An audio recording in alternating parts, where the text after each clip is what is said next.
Let me thank you also for providing this session for the Center for Asian Philanthropy and Society. As you know, we are just starting this effort in earnest, ramping it up, and your support and participation through this video is really helpful to us. Well, Ruth, it's a pleasure to interact on this, even though it's not in Hong Kong, again, for reasons of my inability to be there. And believe me, with a lot of trying to see how I could honor the commitment I had made. CAPS is playing an important role in relations between countries and in Asia, and also, in a manner of speaking, in the world of philanthropy. Thank you. It's a part of the world that needs philanthropy, it needs technology, and I think you have been, in your own way, spearheading those relations. So I have been a supporter of CAPS in terms of your philosophy, in terms of what needs to be done. Thank you. And I will continue to be so. I really wanted to do a session with you as part of our conference because I think that the Tata Trusts are such an interesting model. And there aren't that many companies and foundations or trusts that are like it in the world. And most people, of course, have heard of the Tata Trusts, but don't really understand how it works and what you do. So I'm going to use this time to really dig deeper into essentially four issues. One is the organization of the trust, their history. Another is the impact that that the trusts have had over the years. A third area is the context, specifically India. And then the fourth set of questions really have to do with your personal philosophy about philanthropy, about CSR, about social investments of different kinds. Well, we'll be here all day. Anyway,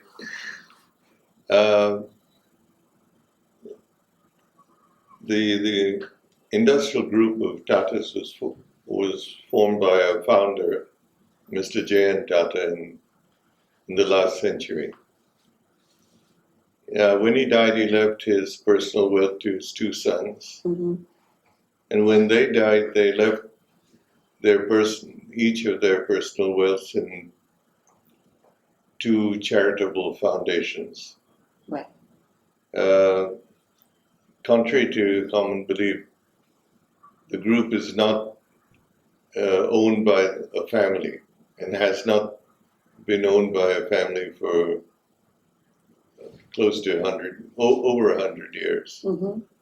But two philanthropic trusts that focus on the upgrade or the reduction of poverty, rural uplift, medicine, medical help, financial help for education, foreign education, scholarships. And these two foundations and their sister funds that have been created over time today own 65% of the holding company of the Tata Group. So 65% of all dividends from the operating companies, Steel, Motors, Jaguar, Land Rover, Mm-hmm. etc., Tata Consultancy Services, etc., are paid into Tata Sons. The dividends paid into Tata Sons, which is the holding company from Right. all these companies. Right.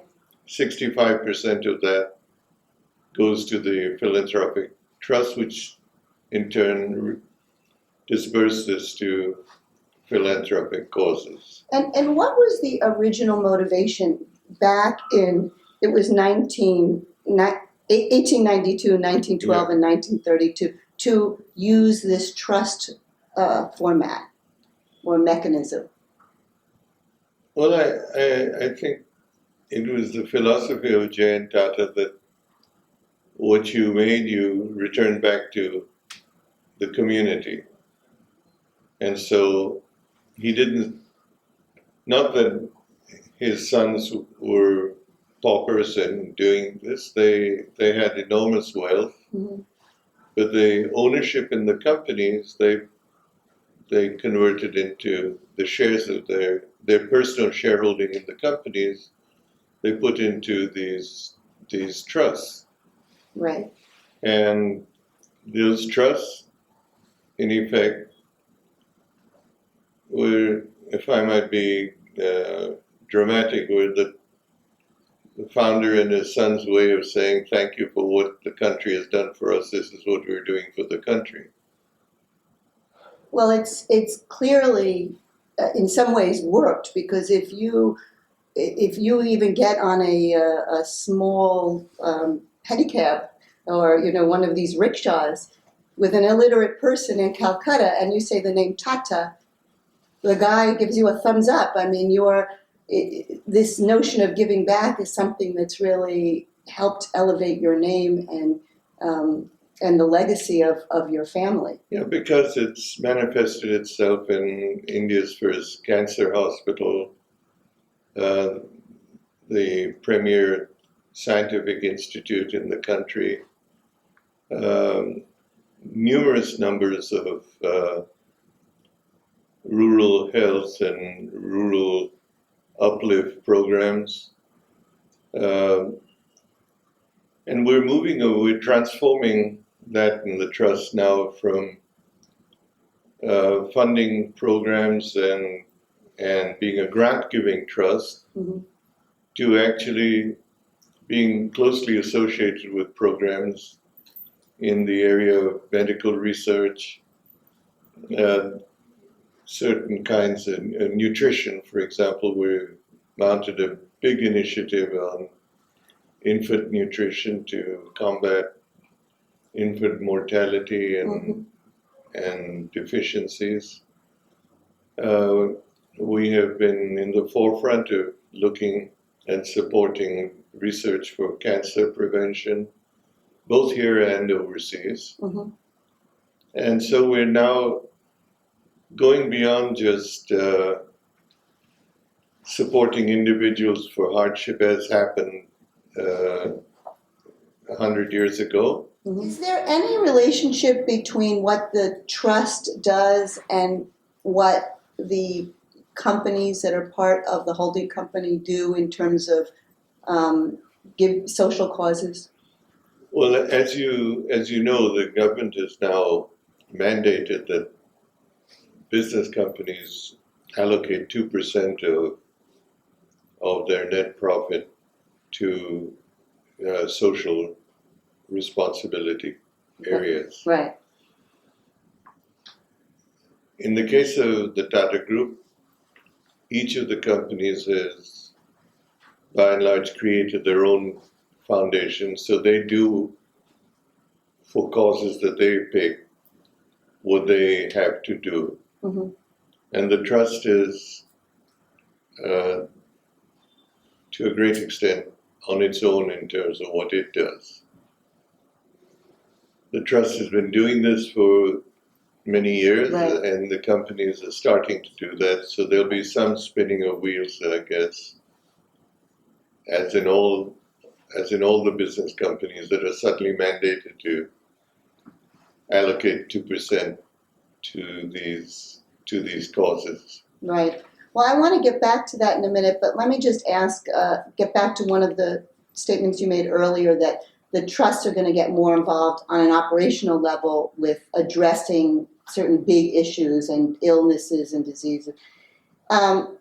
One of the unique aspects of the trusts has been the establishment of institutions.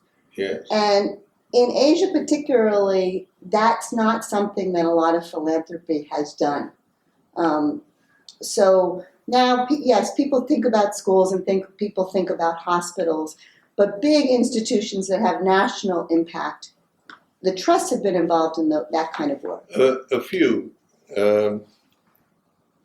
and more so in the days when the public sector was not as dominant in India, in the world as it became in India. Mm-hmm. So the trust did establish India's first scientific college, university, Mm-hmm. which still is the premier scientific institute. It did fund and start the Tata Institute of Fundamental Research, which is where most of India's early nuclear research was done. Right. It did establish India's first cancer hospital, which continued it's now operated by the Atomic Energy Commission, but it's still the premier cancer center in the country. It has. And it's operated by the Atomic Energy Commission? Yeah, that's an interesting sideline. The government in the days of Nehru decided to nationalize the Tata Institute of Fundamental Research because it was doing work for the Atomic Energy Commission, and that was considered to be of national importance. And right. There was a public sector, private sector issue, and so many areas were banned for the private sector. This became a banned area. I see. We couldn't work in defense, and we couldn't work in atomic energy research. Along with that, they decided that the cancer hospital used radioisotopes in treatment, so it should also come under the atomic energy. Okay. So these two institutions, though they carry our name, have become government institutions under the atomic energy establishment. And the government budgets run both those institutions. So and I know, the relationship between the trusts and the government has ebbed and flowed over the years. And I know, for example, recently you've been involved in collaborating with the Maharashtra government to provide community development services. So what is the relationship of private money vis-a-vis the government now? What we are trying, I don't want to really make a statement about the past, Mm-hmm. because, whether it's a company or a trust, motivation was looked at with some degree of suspicion every time a business house went to the government. There was a suspicious veil that went on, that there's an ulterior motive. There's an ulterior motive or a business motive to it. Yeah. What we're trying to establish now, and we're very happy to see the response from the government, is going to the government and trying to work with them in areas where they have already established themselves, and maybe in some cases not so effectively, where we can work together. We bring some funding and some administration. The government seems to have embraced that very constructively. So what's happening in Maharashtra, nutrition proposals and projects in Rajasthan and UP, Mm-hmm. we're very encouraged by the kind of support that we have seen from state governments. Right. And amazingly, the commitment that the people down the line have in the state government offices of making a success of what they're trying to do. So you are essentially bringing more rigor or more tools to the table of We're what the bringing government... we're bringing rigor. We're bringing in some cases systems. Mm-hmm. We're bringing some management or oversight, Mm-hmm. and more importantly, we're working shoulder to shoulder to common cause other than to have a bureaucratic approach to the resolution of some of these problems. So you know that the Center for Asian Philanthropy and Society, CAPS, has been doing research for the last 2 years, and we've been doing all these case studies, and one of our findings is that in Asia there is a greater comfort level of working in partnership with government, whether you're the social delivery organization or you're the company. And this just speaks to that willingness. And I think that there's many examples throughout actually all the region of essentially working together to achieve common shared goals. For our trusts, Mm-hmm. you have to realize that we're shifting gears. Our involvement was almost entirely through NGOs, apart from institutions that we built, Right. was the disbursement of funds to NGOs for causes. Right. Today, we are much more involved upfront Right. in projects, not necessarily through NGOs, not without them either, but it's a greater mix of NGOs and direct involvement in projects. And you are bringing these tools and these systems to the government in the case you just explained. Are you, when you do work with NGOs, are you doing that as well? Yes, we are now being more selective where we are more involved. In the past, we were not anything but a grant-giving organization. Now we also have project involvement. And capacity building involvement? Pardon? Capacity building involvement of your partners? Capacity building, sometimes systems building, skills investment, Mm-hmm. and also going beyond the shores of India. In other words, collaborating with institutions overseas that have similar interests in the country. So, Ratan, you've been involved with the trusts for what, 50 years? Not 50 years, maybe 30 odd years. Okay. What are the projects that you really stand out to you as the ones you're most proud of, or the initiatives? I think the ones in medical I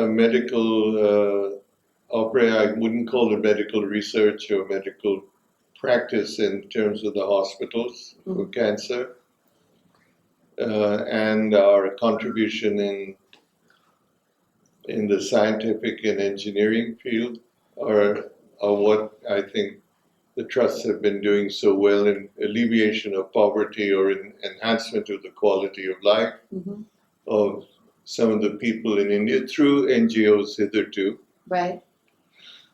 Now it's moving into nutrition programs to provide to combat malnutrition amongst children, anemia amongst pregnant mothers, to try and fortify staple foods to include iron, and the embracement of the state governments into some of these programs where they want to see malnutrition wiped out or reduced in their state. They want to see improvement obviously in the plight of their people. But in the past, either we didn't approach the government or they didn't have an interest. Today, whatever the reason may be, there's a mutual interest in doing something.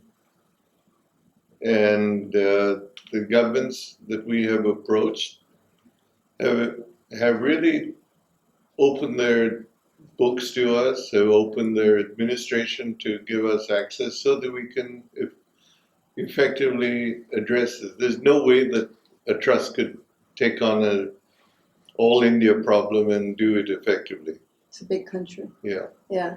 And when you decide which state governments you're going to approach, are there certain criteria in your mind about what they need to be willing to do or capacity that they have before you? Because it is a big country. We have approached governments. We have also done our own viewing of what governments are doing. Mm-hmm. And those that have some programs in this area, there's some that don't have any programs in these areas. Mm-hmm. But there are those that have, we have approached them. And there has been a certain amount of momentum that approach has built. And the state that we haven't approached may suddenly think that this is interesting and they need to be involved also, and they have approached us. Yeah, that's what I was assuming, that now you're probably getting quite a few inquiries. Yes. And that's a good thing. That is. Yeah. Because you would be willing to work with more if they showed the readiness. Oh, yeah. Yeah, okay.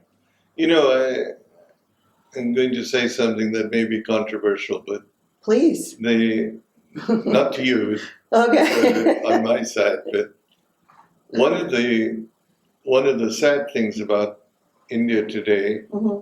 is that historically the government has looked at the private sector with suspicion. Mm-hmm.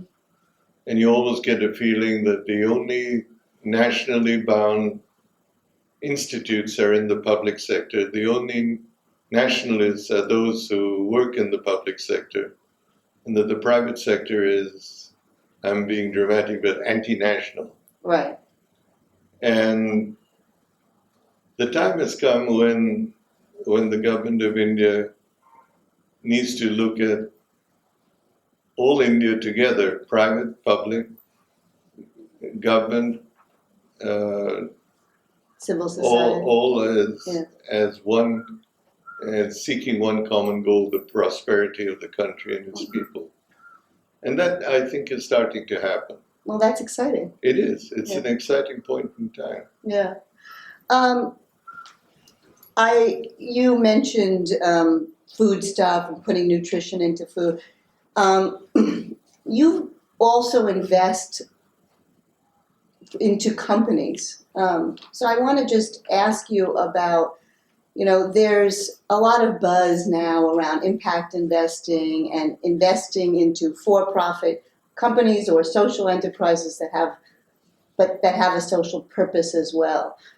How do you think about whether or not your investments are for nonprofit activities, social enterprises, for-profit? Our trusts are not making investments into profitable companies. We're not allowed to do so. But you are. That's my personal money. Okay, and in the sense that's a totally different thing. When I retired, I started supporting some of the new startups. Uh-huh. That's my personal investments that I made. They have nothing to do. Well, okay, I just wanted to hear your philosophy about when it's right. What I was saying is that we have recognized that there is impact investment, and we have created some for-profit, non-profit companies that are not charitable, that may pay tax, mm-hmm.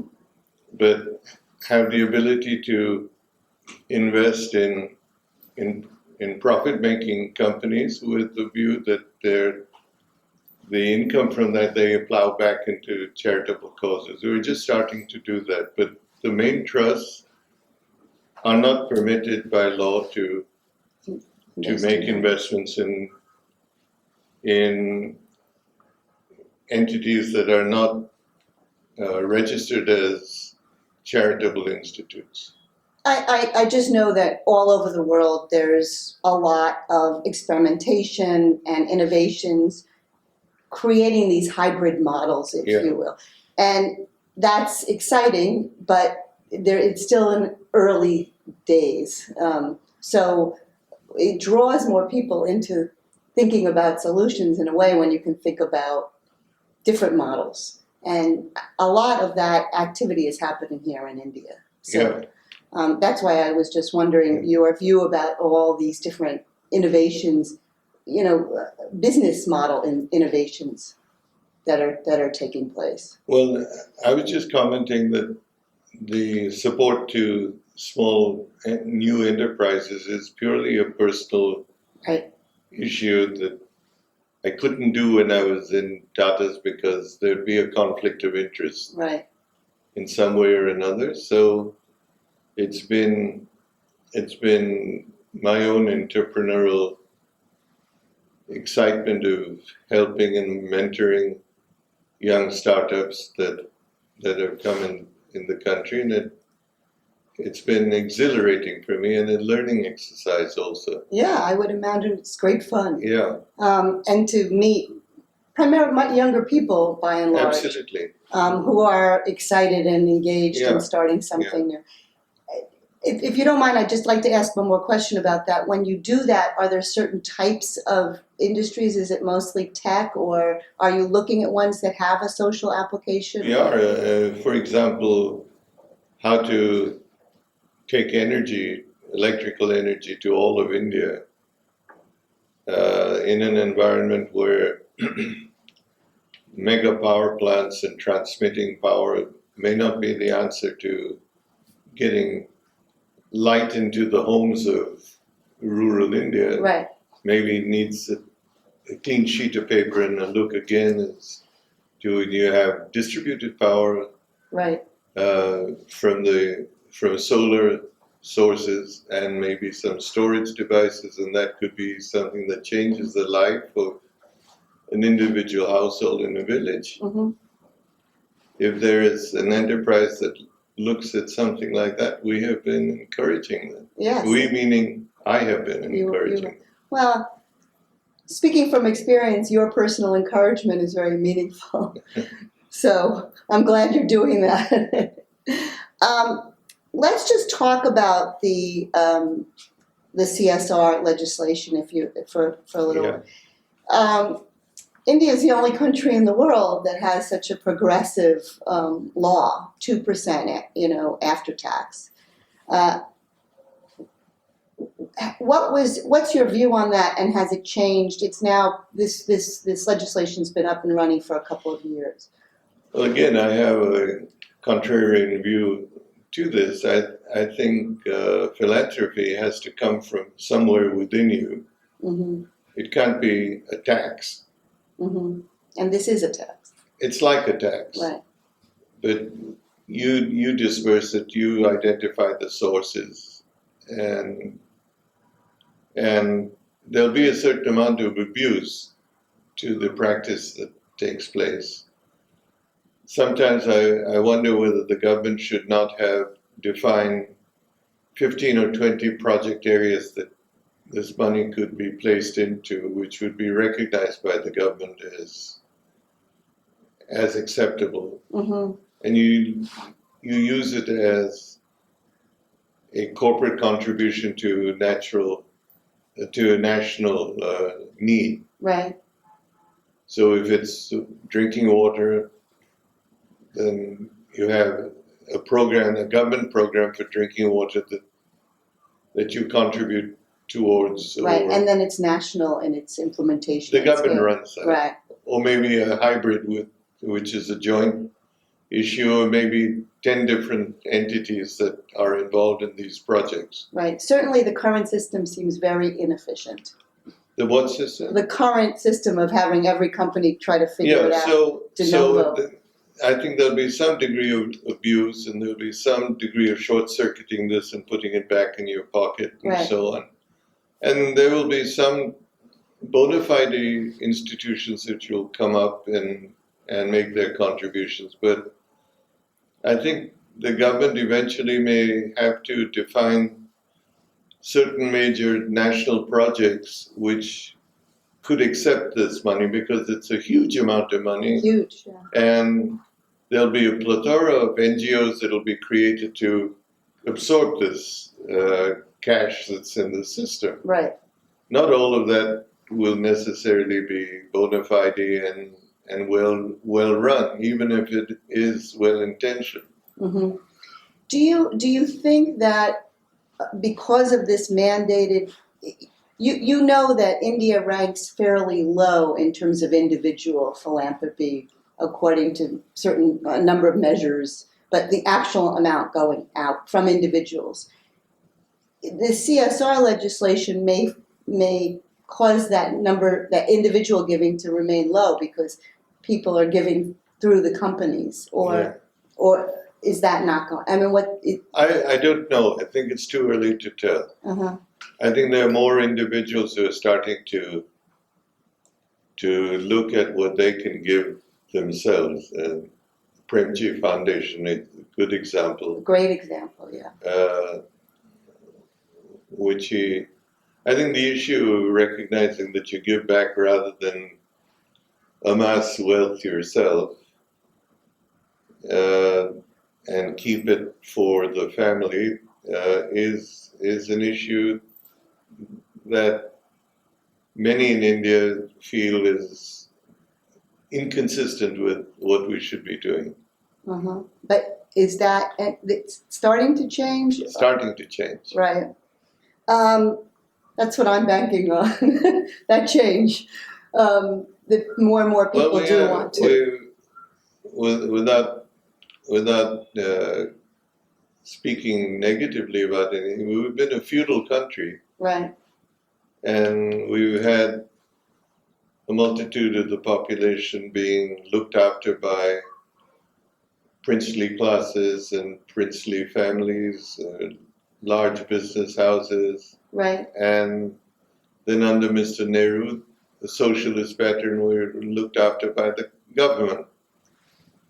So we do have that kind of history, and it's assumed that assistance comes from X or Y or Z. Outside. Yeah. Outside. Right. And at the same time, we're trying to create an entrepreneurial country with independence and prosperity. And so the country is making a change. Mm-hmm. And I think business is also looking at things somewhat differently. Right. I agree. It is an exciting time. Yeah. Let me just ask you in closing, you, as you said, have been involved with the Trust and Philanthropy for 30 some odd years. The people listening to this recording are people who are engaged in philanthropy or are thinking about additional engagement. So I wonder if you could say, what has it meant for your life, Ratan, to be involved with this kind of giving back? I always have been very exhilarated when you see something that you tried to do and you see a community that is now self-sustaining, or you see a hospital that is saving lives, or you have an initiative that has transformed a particular community into something it never had a chance to be. Uh-huh. And I've been involved in that even before I was involved in the trust. I was in Tata Steel, which looked after communities around the steel plant where they were. Right. Had schools under trees out in the open, had roving dispensaries that treated villagers. Mm-hmm. And you could see the welcome that people from Tata Steel had in those villages, which they didn't have from selling steel or right. building temples or right. It's something very touching. And it's forward thinking of Tata Steel as well. Yes. It's a win-win. So companies like Tata Steel have been giving for CSR for 100 years on their own. Right. Not as a tax, but from within. Right. From the heart. Right. All right. Well, that is a really wonderful answer and a good way to end this conversation. So I really want to thank you on behalf of CAPS and on behalf of the Asia Society for taking this time today. Thank you, Ruth. Once again, I can't tell you how apologetic I feel in not being able to be there myself, and how appreciative I am of the trouble you took to be here this morning.